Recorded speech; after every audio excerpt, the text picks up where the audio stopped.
Olá, pessoal! Beleza? O megalodonte vagava pelos oceanos, assustando e devorando tudo que cruzava seu caminho. Depois que os dinossauros foram extintos por um grande meteorito, sabemos que ele foi o maior e mais brutal predador que já existiu, além de ser o maior tubarão, reinando nos mares e nadando livremente entre a maioria dos oceanos.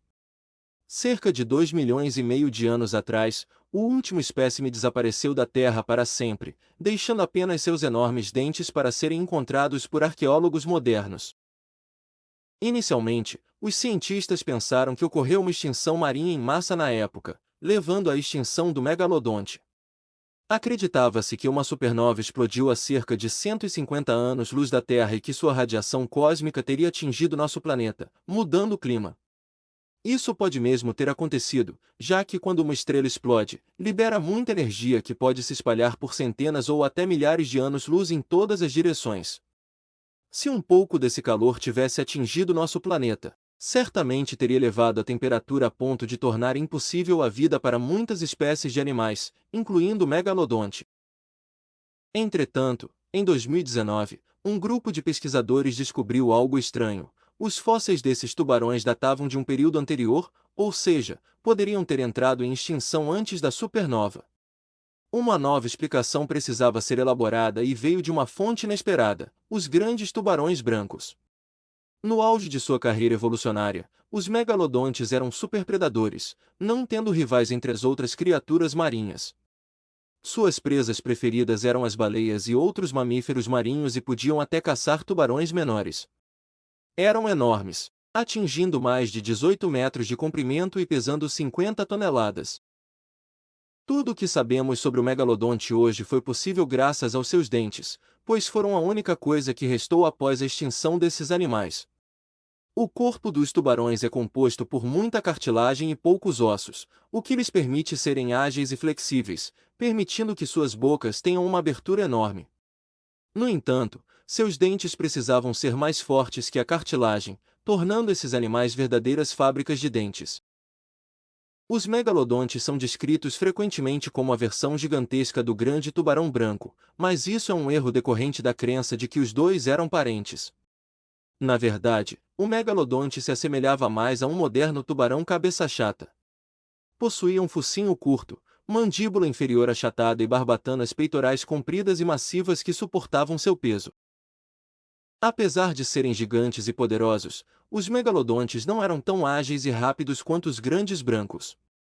Pesquisadores acreditam que estes competiam com os megalodontes por comida e geralmente saíam vitoriosos devido à sua agilidade. Mesmo assim, isso não explica exatamente a extinção dos megalodontes.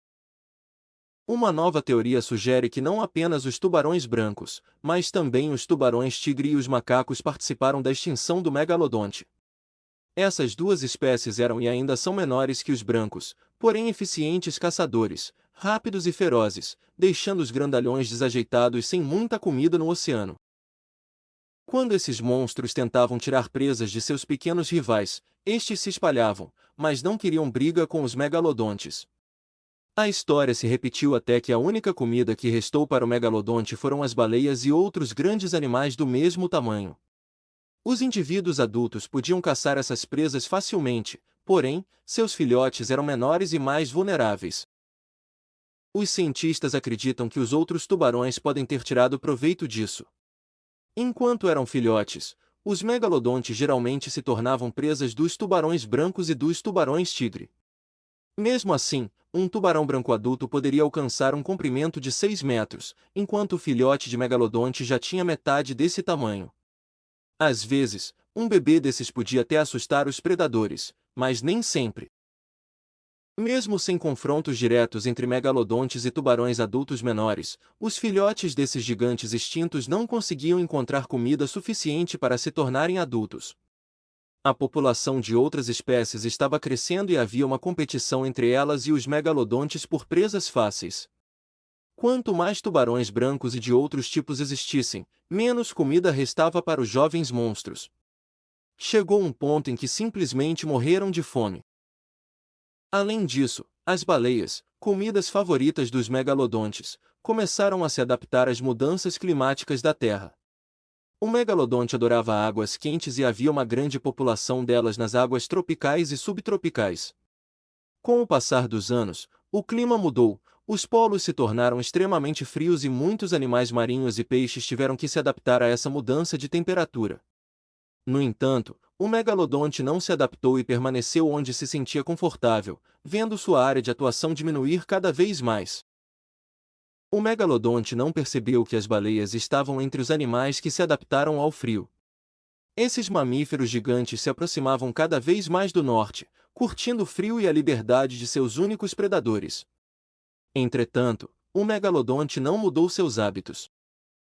Ele não percebeu que as baleias estavam entre os animais que se adaptaram ao frio. Esses mamíferos gigantes se aproximavam cada vez mais do norte, aproveitando o frio e a liberdade de seus únicos predadores. Cerca de 3 milhões de anos atrás, o planeta entrou em um ciclo climático semelhante ao que temos hoje. As geleiras do norte diminuíam no inverno e voltavam no verão.